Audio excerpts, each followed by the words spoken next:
Alright, welcome to part 2 of Quit I'll Continue. Stop laughing at the front. Okay.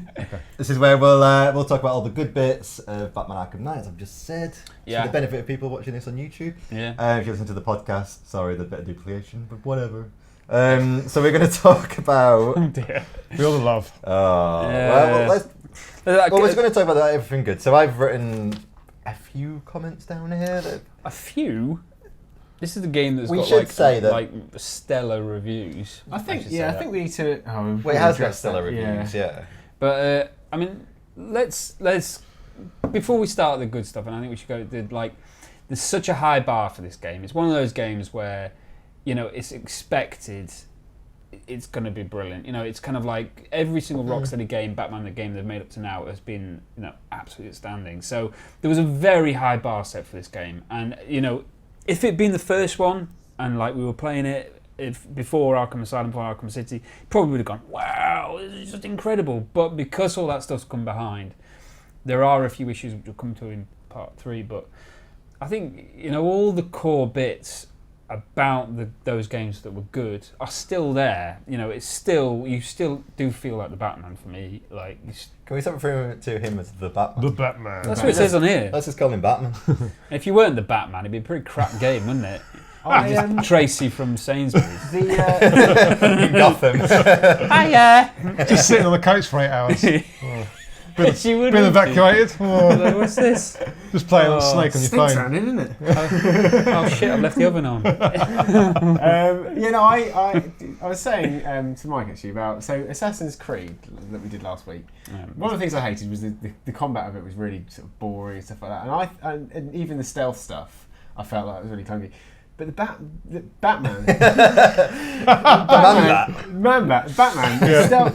I actually felt like I was in control of the stealth stuff a lot more. Oh, And yeah. considering this Yeah. game is not Definitely. completely aimed as a stealth game, it gives you so many options to do that stuff. And I know Assassin's Creed also kind of did do that. I just felt like I was actually in control. You're more of an assassin in Batman. Yeah, Yeah. absolutely. Assassin's Creed is a exactly. brilliant comparison because Batman does everything. Like Arkham Knight does everything better than Unity. Yeah. In terms of Without the way doubt. you approach, like the combat, the exploration, the silent predator / assassin bits. Yeah. Everything about Batman Arkham Knight is better than what they've accomplished in the last Assassin's Creed game in Unity. Yeah. Without a shadow of a doubt. Which is why Batman's got a lot of, like Arkham Knight's got a lot of plus points to it, but it's still not perfect. No, it's not. But I just kind of it think, is do you brilliant. not reckon The combat's that's part brilliant. of the reason why like we talked about Assassin's Creed taking some time out. So obviously Rocksteady have had some time to actually hone this stuff like really well. And I thought, so I focused mainly on the story stuff. So side missions, it gives you more stuff to do, but I'm not that interested. I did in them a lot all of the because I'm an stuff. idiot, but yeah. But they're yeah, not- I was they're not really great. focusing on just doing the story stuff. But I just felt like going just to all the different scenes and sections and stuff like that. It felt like it was constantly driving. I felt like I could just Yeah, you give were I could- constantly driving the Batman. No, but I just feel like I was like constantly. Guys, high five. Oh, just leave them. I just feel like I could. I High was, five the Batman. Hang your Or high head. five Inky when she comes. like you could sit down to want to play like half an hour and you'd end up playing like 4 hours. without Oh, doubt. God, Yeah, and yeah. what's great about him, and you've totally right, is the situations and scenarios are contrived, but they never feel that way. It feels like you come into it and you like piece all the bits together. And there's some bits where it's a little bit kind of like prosaic in terms of how you've got to do something.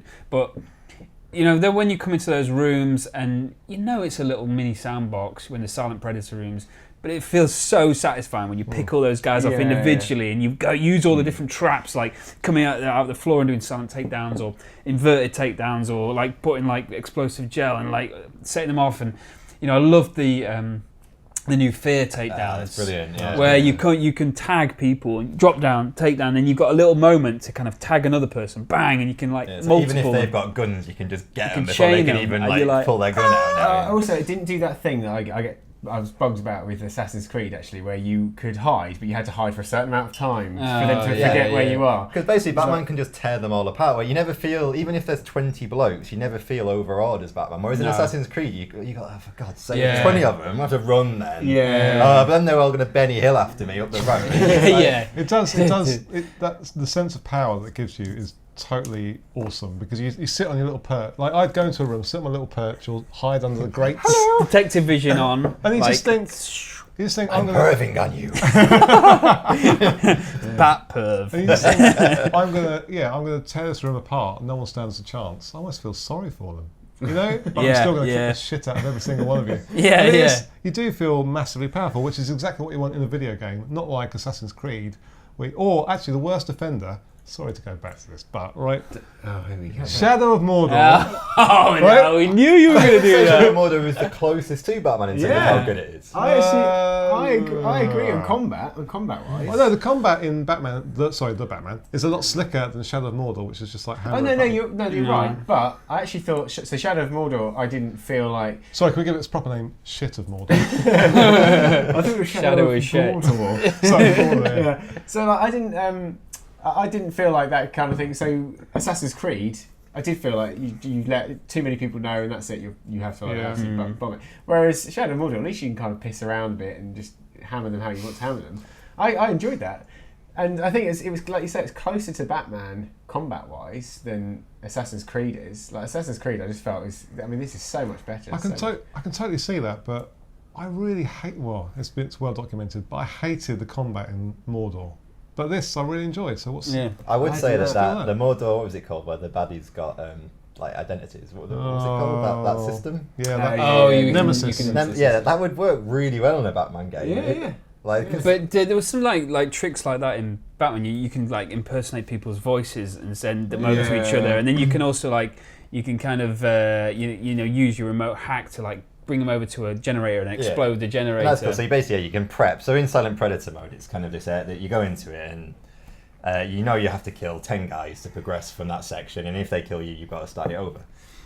These are like little, like you say, mini sandboxes within the game. And if once you've got all like your gadgets on your utility belt, because he's quite well endowed in the utility belt section, you can basically prep the room so you can make a thing explodable by hitting it with an EMP or something, and you can do all this stuff, and you can kind of whittle them off one by one before you even raise a finger in anger at them, which is really cool. You get so many tools in this game. There were things, I got to the end of the game, I'd bring up the weapon wheel and think, oh crap, I totally forgot I had that. There's so many options, so many ways to tackle it. Yeah, that's it. I've thought like, a lot of times in games I feel like there's too much, and actually I just can't be asked to use any of it. But actually within Batman, I did feel that I could just try stuff out, like the hacking thing, just thinking about the hacking thing, we hack drones and stuff like that. And actually I thought that I found myself using it, whereas a lot of the time I have those at my disposal and I can't be bothered to use them. Hammer axe to hit them. Yeah, that's it. But this actually really felt like I could spend a bit of time just sort of trying out different ways to take people out. And there's just such a satisfying feeling. I mean, like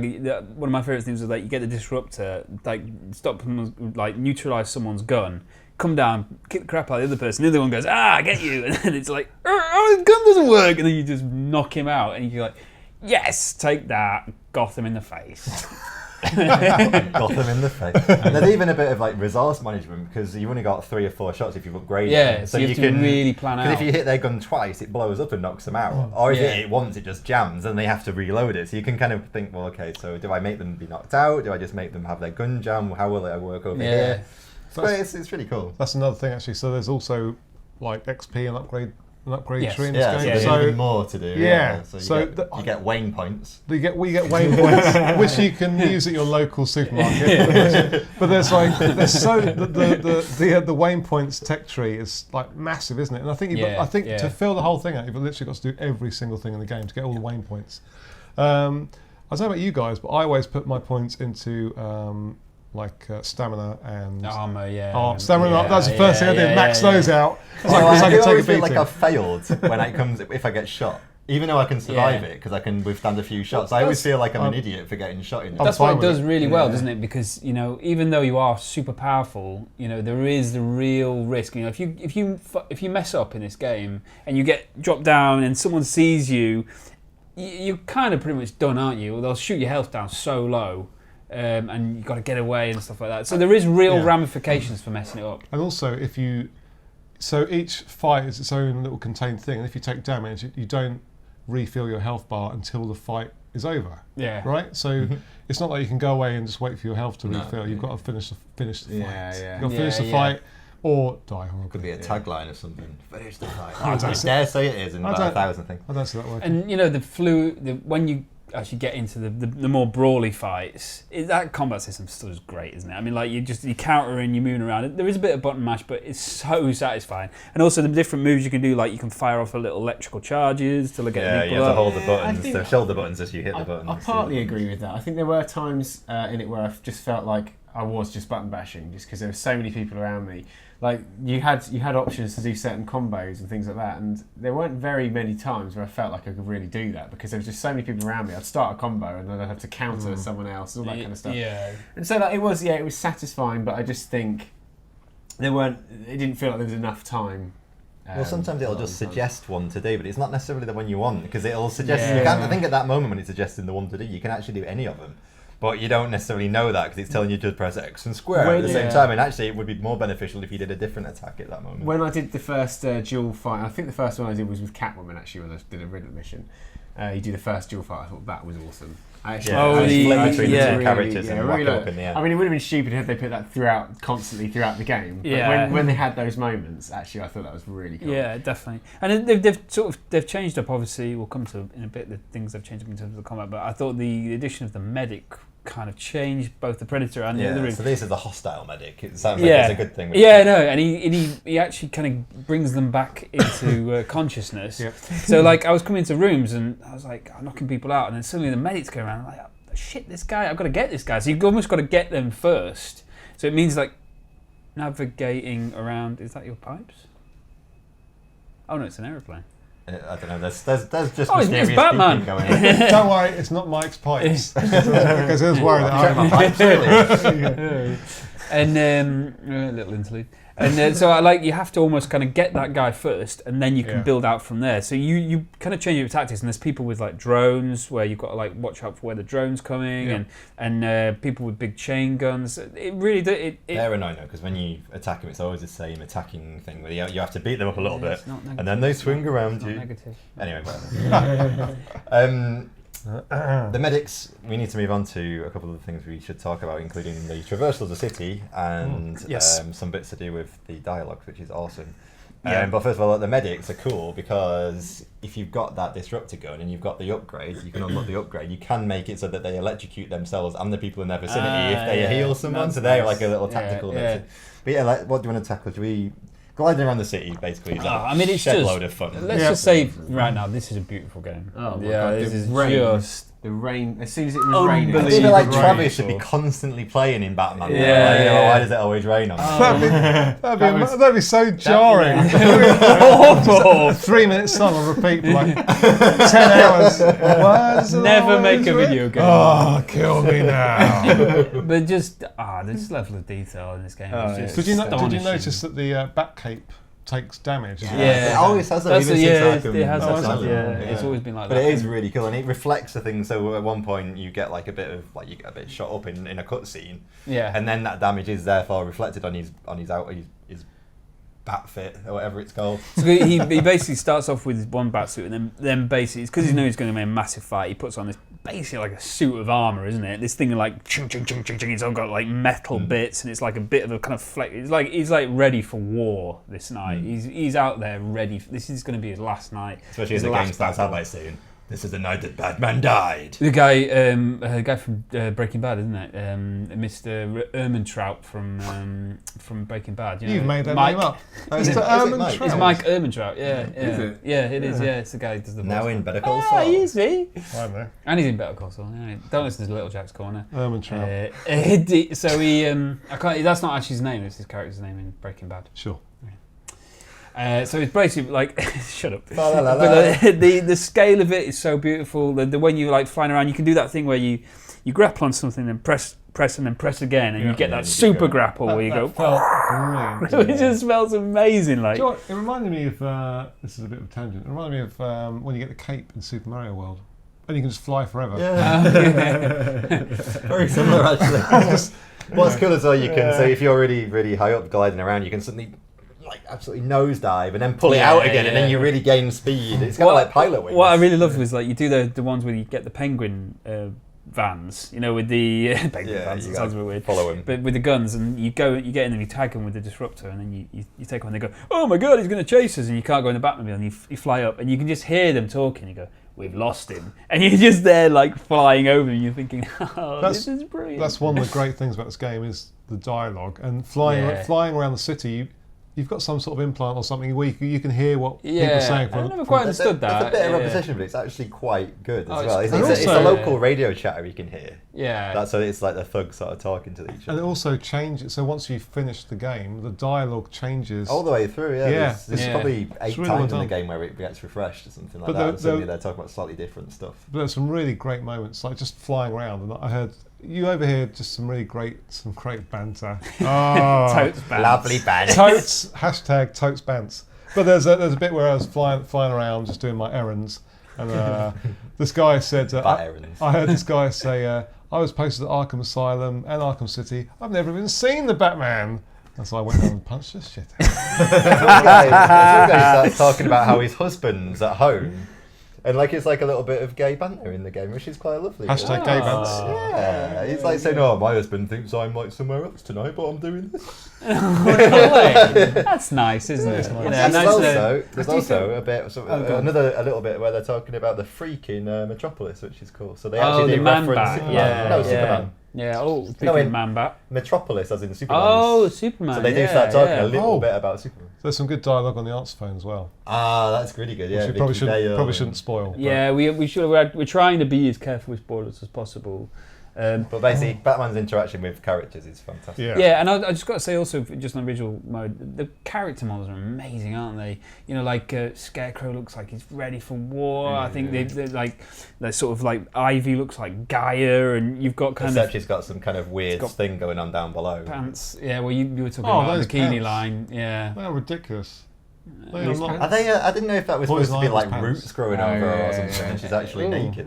She wants to have a bit of a wax. They are not practical pants. No. Let's be honest. And Azrael looks like a kind of crusader, doesn't he? And it's just like, I think character models are great. Do you think it's gone a bit too dark by this point now? Do you not think? I feel like it's so down the road of Nolan stuff, which is super dark. Because there's a bit of Batman where sometimes it's a bit colourful and that. Where this game is like dark as hell. I think you get a bit of light relief. Batman's so fucking joyless, isn't it? There's a moment where he comes out, he's with Robin, and Robin they're after somebody, I can't say who it is, but he gets attacked and scratched in the face, and he turns around and he goes to Bruce Wayne hey, how do I look? And Batman goes, like you're too slow. Oh, you twat! Batman is a prick to Robin. He really is.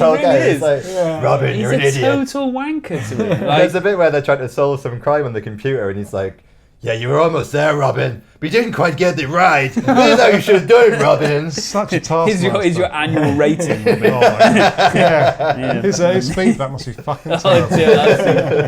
There's the same thing as Nightwing's in the game too. He's busy looking after Bloodhaven or whatever. He loves Nightwing. And he comes over, yeah, Robin, you should be more like Nightwing. So it's can you help me out? And he's like, no, I don't need any help. Clearly, you need some help, Batman. You've got every supervillain in the whole bloody world after you. I mean, it is a dark game, but there are some nice touches. So there's a bit, I don't know if you guys did it, but when you first go to the police station, you walk past a jail cell, and it's a guy that you locked up earlier. Well, it fills up. The jail cell basically fills up more and more. The jail cell fills up the more you play through the game. So early on, you walk past this guy in the jail cell, and he's going, "Hey, Batman, you smell of poo," or whatever he says. And you can walk up to him, and there's no button prompt or anything, but if you push punch, you just punch him in the face. You punch him through the bars. No way. Yeah, and he falls backwards. And then later on, if you walk past him again, he's stood at the bars looking through. If you walk towards him, he cowers away. No, that's brilliant. Amazing. It is full of little incidental brilliant. It's so detailed, the world. It's just amazing. And you fill up that evidence room with all the bits and pieces from each villain, don't you? And it's just so beautiful the way it scales up. There's also a bit where, again, no spoilers, but so a part of there's Scarecrow's gas everywhere. So at some points, Batman might get a little bit of nose full of gas here and there, and then there are bits where billboards will suddenly change, so they'll look like Joker. Yeah. And it's just so brilliant. Or they'll look like Bruce Wayne's mum and dad, I think, at certain points in the game. So it's so brilliantly done. It's so subtle. Just beautiful. You don't even notice it. You might not, a lot of people probably played the game and didn't even see that. It's so cool. There's a lot of piss taking with Bruce Wayne's parents. They get a good old pasting in this game, don't they? There's a lot of like psychological damage going on. But it's a dip in. I mean, we can't really say too much about plot-wise, but very much this game is a dip into Batman's psychosis, Bruce Wayne's psychosis, and not only is his psychosis in terms of the tragedy of his parents, but another tragedy in his life, significant tragedy, and that burden he carries. It's really hard to say anything, but I think the way Joker is used in this game, it's really good. Incredible. That's a bit of a spoiler, right? No, it's not. Because it's not saying like how it's. Well, you just said Joker on the billboards. I didn't say it. Mike said it. But Joker is used in the game. The Joker. I'm going to play my Joker. But do you know? Every scene that the Joker's used, I just think it's fantastic. The dialogue is the only comparable game is probably The Last of Us and Uncharted. So the dialogue between the two and the way it flows. It's so well done and it's beautiful, and we'll come to bits of the plot. Well, we probably need to move on to the bad bits now. So shall we call? Has anyone got any? No. I was just going to say. I'm just going to shuffle my notes. I was just going to say. Technically, it's really impressive because correct me if I'm wrong, but I don't think there's any loading screens or anything in the entire game. When it does take a bloody long time when you die. But I feel like that's the payoff, Yeah. There are the Riddler bits that cheat a bit because you go down those lifts. And I reckon during that time it's loading. That's like lift journeys take a long time. It's like Mass Effect where you go into a lift for like a minute. 10 years. I'm actually old now. Shit. All right, let's wrap that up. So that was all the good bits of Arkham Knight. Let's stick with us. We'll be back with. Let's just call them all the bad bat bits. Bad bat bits. Bad bat. Oh, I don't like that. Naughty. And we'll also fill up our drinks, shall we? Hey, everybody happy.